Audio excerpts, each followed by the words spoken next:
রাজশাহী ৩ পবা মোহনপুর আসনের সাবেক এমপি আসাদুজ্জামান আসাদের একদিনের রিমান্ড মঞ্জুর করেছেন আদালত। রোববার রাজশাহী মহানগর আদালত ১-এর বিচারক ফয়সাল তারেক তার এই রিমান্ড মঞ্জুর করেন। রিমান্ড শুনানির পর প্রিজন ভ্যানে তোলার সময় এক সাংবাদিকের প্রশ্নের জবাবে আসাদ বলেন, কিছু বলার নাই, অন্যায়ভাবে আছি, বিজয় হবে ইনশাআল্লাহ। এই সময় সবার কাছে দোয়া চান আসাদ।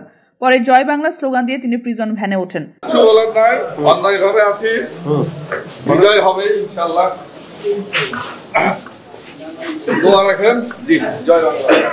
রাজশাহী মহানগর পুলিশের আদালত পরিদর্শক আব্দুর রফিক জানান, বিস্ফোরক দ্রব্য নিয়ন্ত্রণ আইনের এই মামলা তদন্ত করছেন নগর পুলিশের গোয়েন্দা শাখার একজন উপপরিদর্শক। তিনি আদালতে আসাদের 7 দিনের রিমান্ডের আবেদন করেছিলেন। তবে শুনানি শেষে আদালতের বিচারক ফয়সাল তারেক 1 দিনের রিমান্ড মঞ্জুর করেছেন।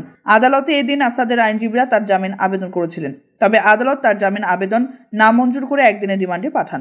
এর আগে গত 6 অক্টোবর ঢাকায় গ্রেপ্তার হন রাজশাহী জেলা আওয়ামী লীগের সাবেক সাধারণ সম্পাদক ও সাবেক এমপি আসাদুজ্জামান আসাদ। এরপর তাকে রাজশাহী জেলা ও মহানগরের 7টি মামলায় গ্রেপ্তার দেখানো হয়েছে। এর মধ্যে নগরীর বোয়ালিয়া থানার একটি মামলায় তার রিমান্ডের আবেদন করেছিল পুলিশ। রোববার রিমান্ড আবেদনের শুনানির দিন ধার্য ছিল।